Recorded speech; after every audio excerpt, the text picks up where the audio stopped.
Hello again, fellow audiophiles. I am Wave Theory, and I am back today, and it is time to get back to the Focal Utopia 2022 edition review. This is Focal's brand new update to their flagship headphone, the Utopia. It is open back, dynamic driver, $5,000 US. This was sent to me by a friend of the channel who is starting their own YouTube channel to talk about audio gear and maybe some other things. Not really clear to me, but anyway, that channel is going to go by the very clever name of Low Fiden.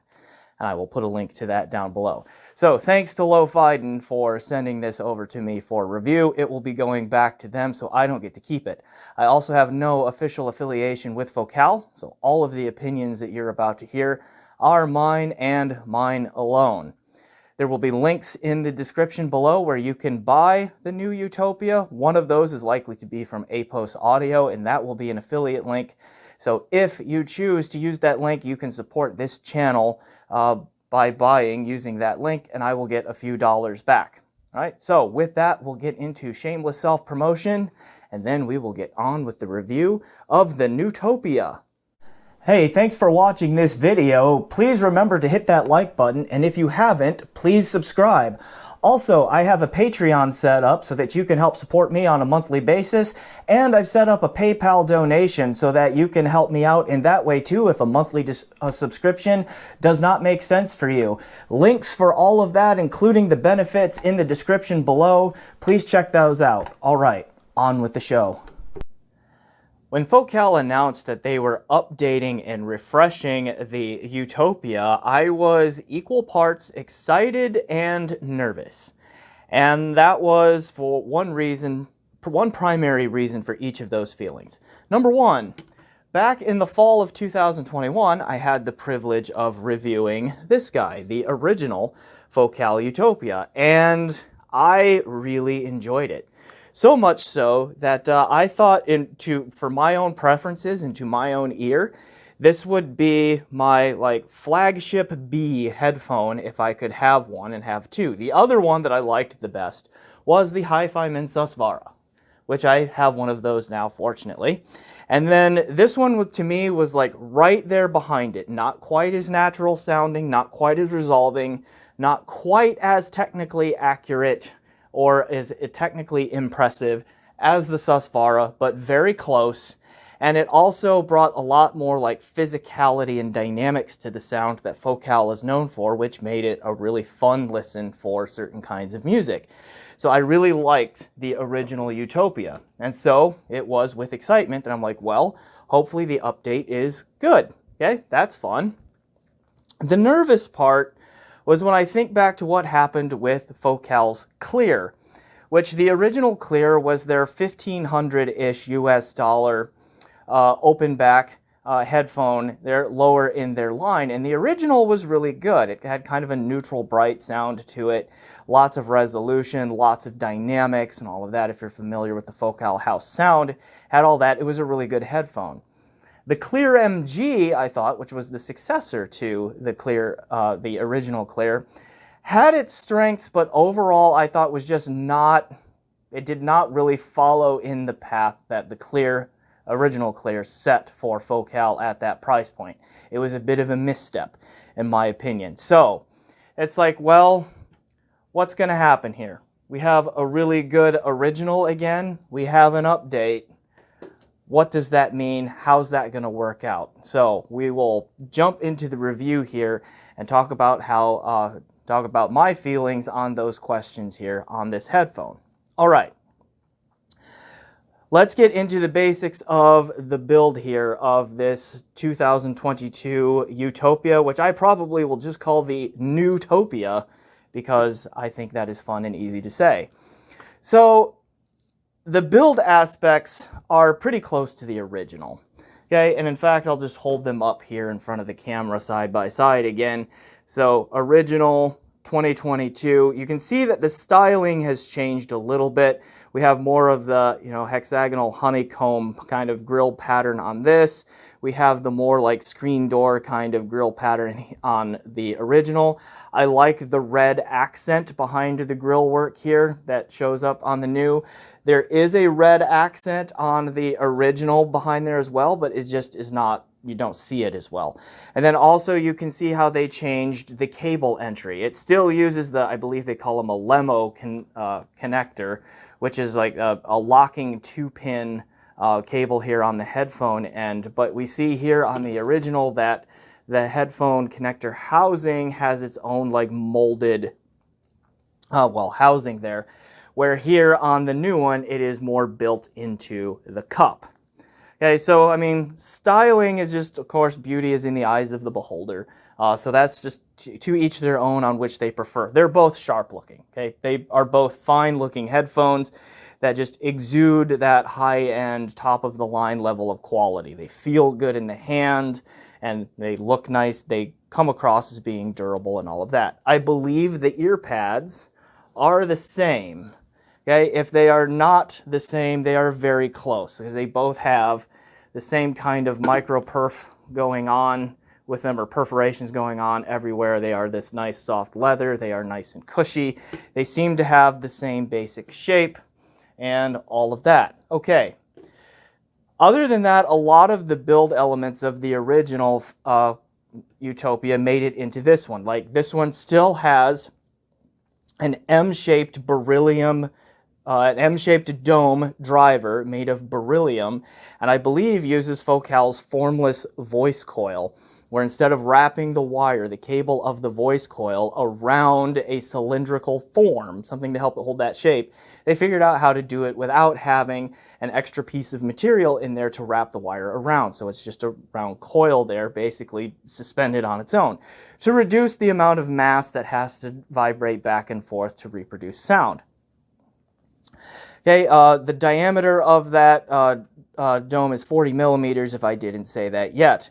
The rated impedance is 80 ohms with a rated sensitivity of 104 decibels per milliwatt. As far as I know, that is the same spec as the original Utopia. Now, dynamic driver headphones are not, I mean, most headphones up in this price range are planar magnetic or electrostatic, which is an entirely different thing. But the electrostatic here, or excuse me, the planar magnetics, like they have a pretty constant impedance throughout the entire audio band of 20 hertz to 20,000 hertz or 20 kilohertz.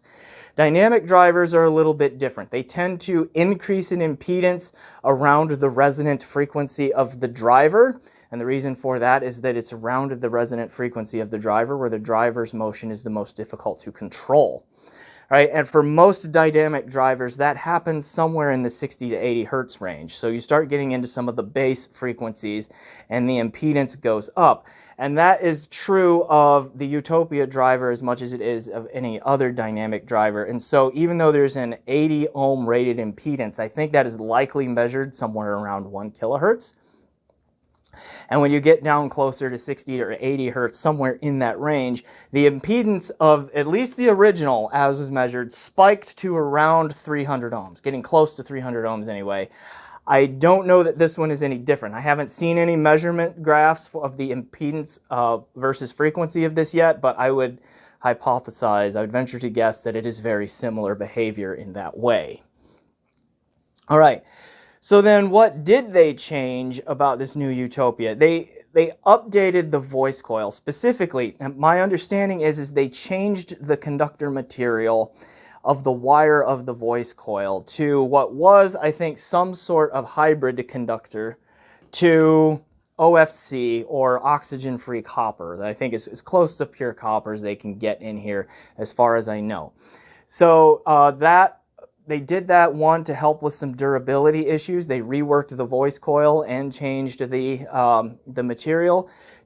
They had some concerns about long-term longevity with the Utopia.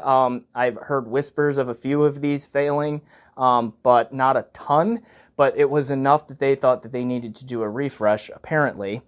Okay, and so that's what they did. Now that does have some sonic consequences, which we will dive into through the course of the review here in a moment. Now, as far as the build goes, if you are familiar with how Focal builds their headphones, here it is. I mean, this is where a lot of it started. I mean, you have this interesting, well, you know, you have this telescoping mechanism here for head size, and then there is some swivel like this if you need it, and the swivel mechanism is up in the headband somehow. It's also not a suspension strap system. A lot of headphones at this price point have a suspension strap headband. This one doesn't, but there's still some nice padding in here and even some perforations here on the inside of the headband to help cool things down a little bit. The mass of it is 490 grams, but it really does not feel particularly heavy. That might sound like a large number, but it doesn't feel that heavy and all that on my head. It's pretty comfortable for me. Now, the clamp force on the new one is a little bit tighter than the old one. Okay, the original, either, you know, this one here, they either didn't clamp very hard out of the box, which I have a feeling might be true, or they break in time, which is probably also a thing. Okay, but for just on my head right now, it's clamping harder than the original does. Now, it's not painful for me at all. Like, it's not uncomfortable, and I like it because it at least stays on the head, even though it just slid around a little bit better there. Instead of falling off of my head, it just kind of slides if I look down at a piece of paper on my desk or something like that. Okay, so the clamp force is balanced out well by the softness of the pads and all of that. But I do think that the clamp force, particularly people with larger heads, it might be too much for some for a while, and it might need a little bit of break in, like when you have those here. Now, talked about the new cable entry. Focal stock cables are still not the best. Okay, this comes with two cables. We have a single-ended connector here, and I'm pretty sure, yep, this is a screw-on adapter. So you have 3.5 millimeter TRS there with a 6.35 millimeter adapter that screws into place. And then we have these spring locking 2-pin, I believe these are called Lemo connectors here on the headphone. And you can see that there's a fair amount of memory yet. Like, there's still a level of stiffness to this cable. This is not as bad as some previous Focal stock cables in terms of its memory and all of that, but it still leaves a lot to be desired. But in the packaging of Utopia, you get this shorter single-ended cable, and then you get this much longer, I don't know exactly how long, but this 4-pin XLR balanced cable in the package. Now, the packaging, I think, is top of the line worthy. Comes in this nice,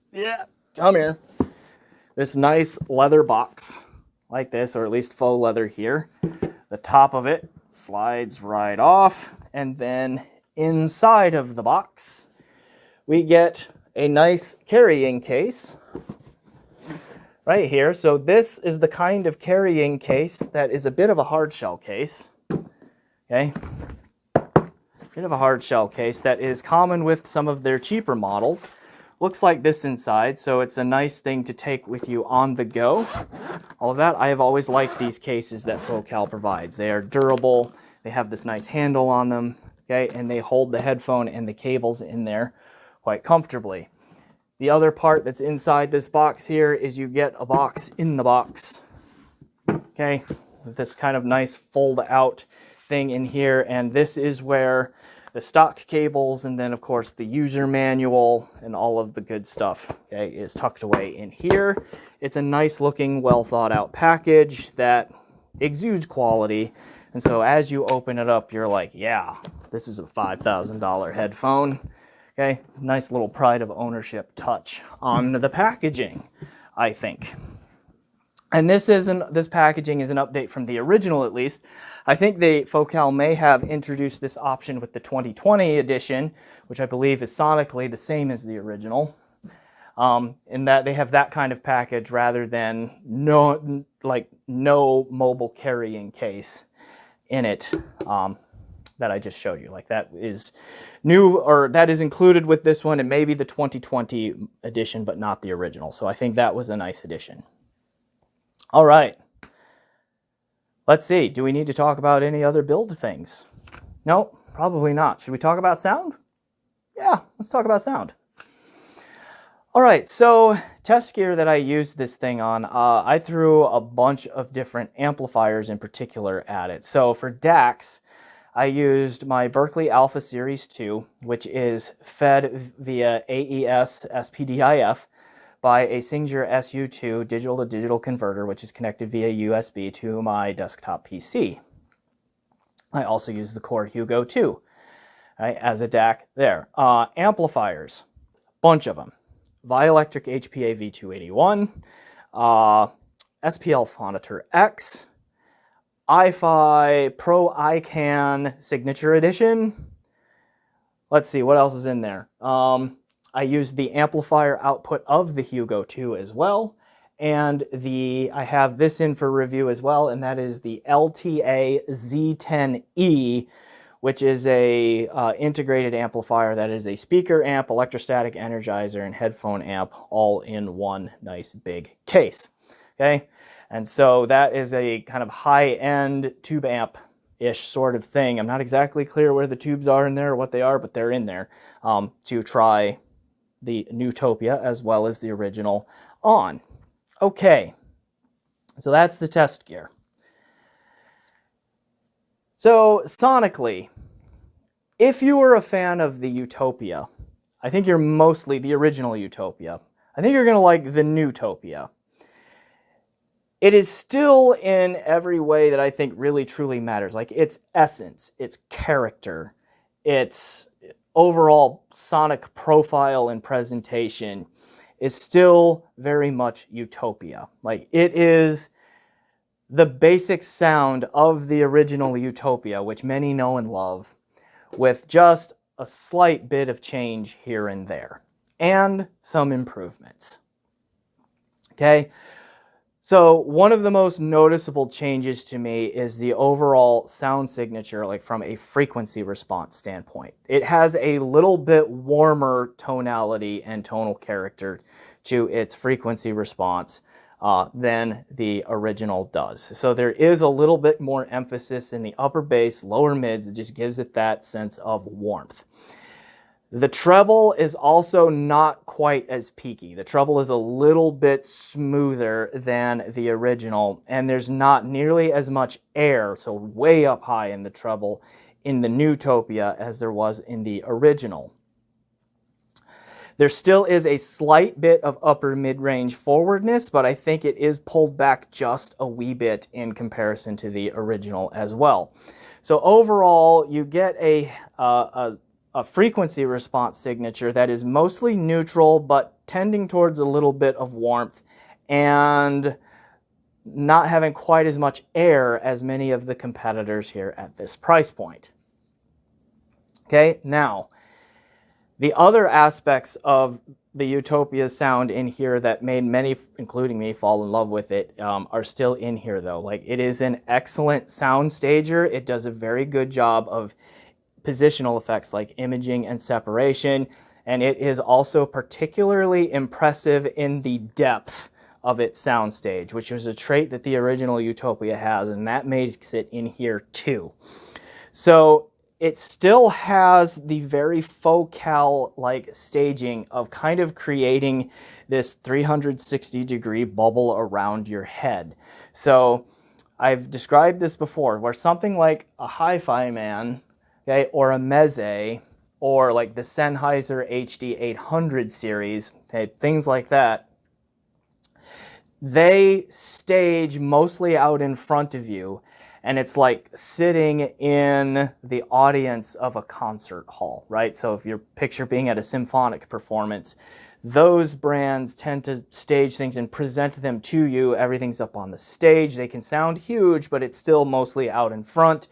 Okay, you've got width, and then you've got height, and then you can reach into the depth of those fields. So Focal and Audeze also does this too, but like with the Utopia here, the Utopia, is Focal puts you more in the performance, more like you're standing on the maestro's stand at that symphonic performance. So the sound is just kind of happening all around you, and you are more in the performance. Okay, so that's neither good nor bad. It's just how it presents it. Now, the size of the soundstage to me is very similar to the original Utopia. It's not expansive, it's not enormous, but nor is it tiny. So it puts you in it, and it's still fairly large. It's just not grandiose and amazingly large. And oh, that depth, that sweet, sweet depth this way, and the layering there that the original had is very much here, and probably arguably even better than the original. So the overall soundstage size, I find to my ear very similar to the original Utopia, but it's also like the positional effects, the imaging, the separation, the ability to place sounds in the sound field and then put space between them, I think is an improvement here in Utopia over the original. It sounds more holographic and three-dimensional in its spatial presentation.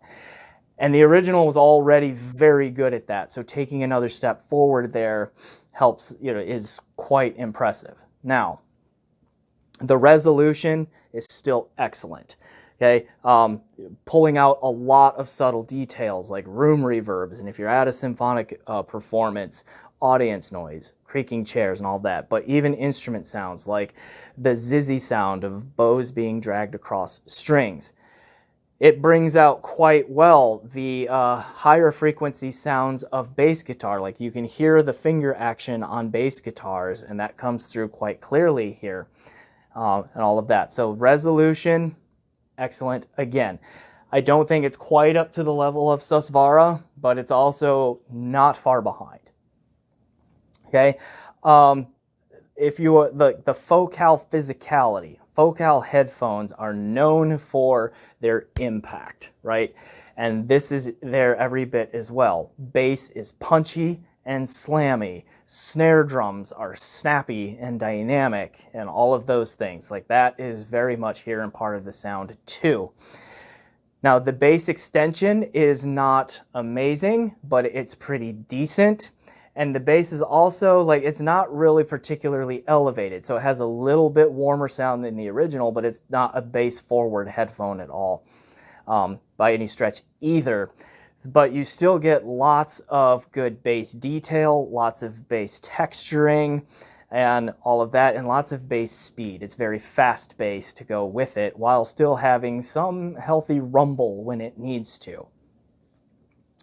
All right, now, moving up into the mid-range and talking about that. Now, I think the mid-range timbre overall is a slight improvement from the original, but it still can be just a little bit forward in the upper mids a little bit.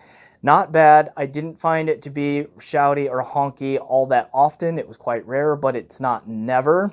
It is less frequent than the original, but even then, again, I really liked the original. And I am very sensitive to shoutiness and honkiness. I just don't like it. The original did not bother me too much in that way, but this one even less so.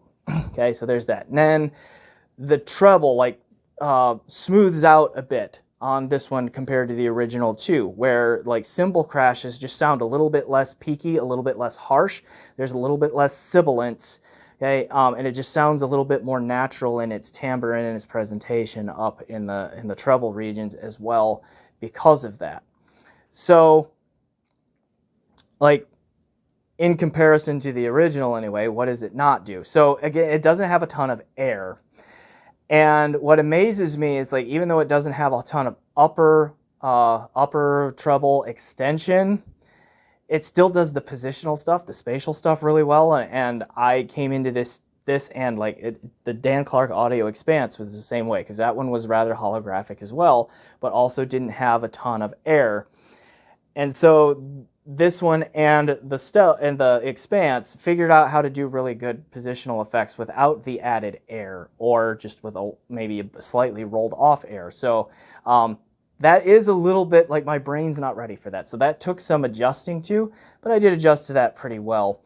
I still think I would personally like just a little bit more air up top, just so it sounds a little bit more spacious, because it did feel at times a little bit closed in to me. Even though it's not small, it just felt a little bit closed in because of that lack of air at times. Not often, but it happened. The other thing is at least in comparison to the original, I mentioned like you can hear the finger action on bass guitars and that sort of thing really well on here, and you can, but they are not quite as distinct as they come through on the original. And I think that is probably because of the overall warmer signature. It's not that they aren't there, that those sounds aren't there, it's just that they are masked a little bit more by the increased warmth here than they were on the original. So overall, in comparison to the original Utopia, I mean, I really like this new Utopia. I didn't need to worry, it turns out, about Focal doing an update.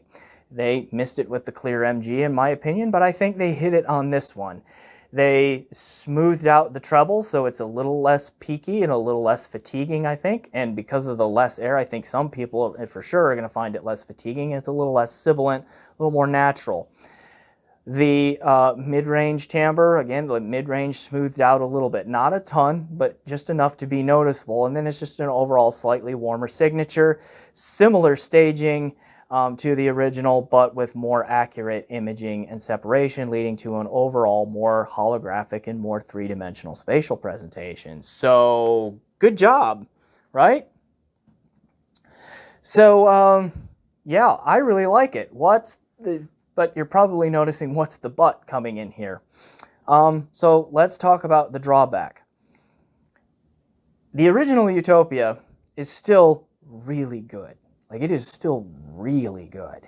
Okay, I had one in here listening to it, and I'm just like, oh yeah, this thing is amazing. And you can rein in some of its peakiness in the treble and relax some of its upper mid forwardness by just a simple cable swap. Like if you use an OFC cable, you can smooth out some of that treble and some of that upper mid bite. Like for example, my Focal Radiance can be a little bit sharp and harsh in the treble and it'll have a little bit of bite in the upper mids when you use either the stock cables or a cheaper cable like a Heart or something like that. Not that there's anything wrong with Heart, it's not the most expensive stuff out there. But with a Plus Sound X8 OFC cable that came with it, takes that upper mid bite out, smooths out the treble a lot, and similar things can happen here as well. So yes, the original gets a little peaky and seemingly comparatively a little out of control at a couple of frequencies, but it's within reason to control it a little bit more. Okay, this one improves on all of that, yes, but the improvements here compared to the original are quite small. It's a bunch of tiny little improvements that leads to an overall better listening experience, but it's not vastly or markedly better. And I bring that up because it is a $1,000 price difference from where most of the 2020s or the originals are on sale right now, which multiple websites still have those out there for $4,000 US, up to $5,000 for this. That's a $1,000 price gap. Is the new one fully $1,000 better than the original? For me, I would really struggle with that if I were to look at dropping MSRP on this one. And the only real problem then with the Utopia is that the original or the 2020 still exists and is going to become an increasingly good value here. The presence of this one should drive down the cost, not only new of this a little bit, but also in the used market too.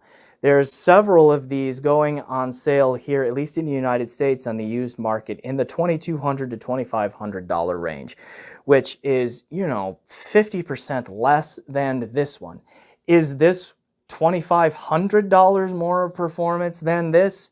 No. Okay? So I recognize that the 5K price, that there are some reasons for that. Just everything in this world with inflation is becoming more expensive.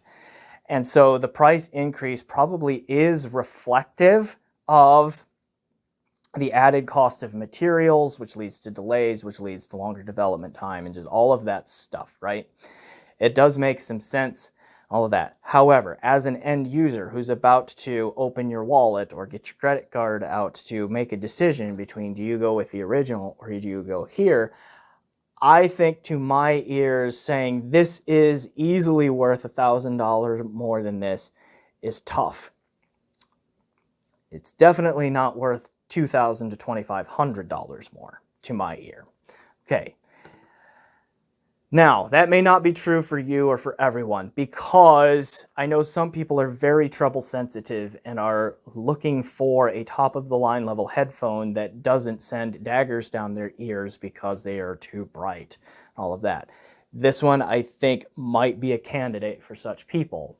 And if that's you, if you are easily fatigued by a lot of bright, higher up treble, then definitely give this one at least an audition if possible to see if it might work for you, because it could. It very well could. And then that, for those listeners, might make that increase in price worthwhile.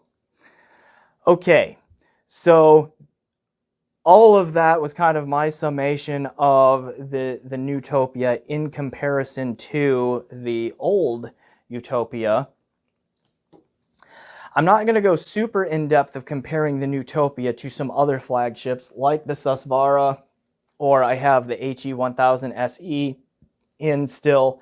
My plan is to, sometime in the not distant future, I don't know exactly when I'm going to get to it, but is to revamp and do a new edition of my flagship comparison, which I can link to the first one down below, and come back and talk about where does this one fit in amongst flagships? Where does the Dan Clark Expanse come in? Hopefully, fingers crossed, in the near future I can get a ZMF Caldera in here and add that one in as well, and then comment about where this fits in amongst those. Really quick, and at least the two hi-fi mints, because I have the HE1000 SE and the Susvara in that I could compare this to. Those staging differences of hi-fi mints presenting the music to you and focals putting you in the music are very noticeable. I think resolution-wise, the Utopia falls between the HE1000 SE and the Susvara. There are not huge gaps between any of the three of them there. Okay, and at those prices, you pay a lot of money for small increases in resolution and things like that. I do think the hi-fi min mid-range presentation is a little bit more natural. They basically never go shouty or honky, and so they sound a little bit smoother and a little bit more tonally balanced through the mids. However, their treble can be a bit hot for some people, and they can be fatiguing for some up top. They can be, even for me at times, using copper cables helps, I have found, but particularly the HE1000 SE. Can have a little bit of a peak in it, which can get fatiguing after a while. But if you like air and you like the brighter sound, the HE1000 SE, and to a lesser extent, the Susvara might be for you again. I think this one is better than the hi-fi mins in terms of overall dynamics and impact, but I think that the planar drivers in those things, they are not poor at the slam or the impact, and they can also extend a little bit deeper into the lowest reaches in the bass as well. So those are just some quick comparisons to whet your appetite on those. And again, I hope to come back to my top-of-the-line shootout video and revamp it probably early in 2023. All right, so I will leave it there. I am Wave Theory. This has been my review of the 2022 edition of the Focal Utopia. It is a really good flagship headphone. Okay, good job, Focal. It sounds great. Okay, so if you have not subscribed to my channel, please do so. Please leave a like, comment below, and all of that. Check out my PayPal, where you can make a one-time donation to help me keep doing this, or check out my Patreon, where you can also help me keep doing this, and you can talk to me on Discord, and you can get early access to my videos and all of that kind of thing. All right, I'm Wave Theory. Thanks for watching, and enjoy the music.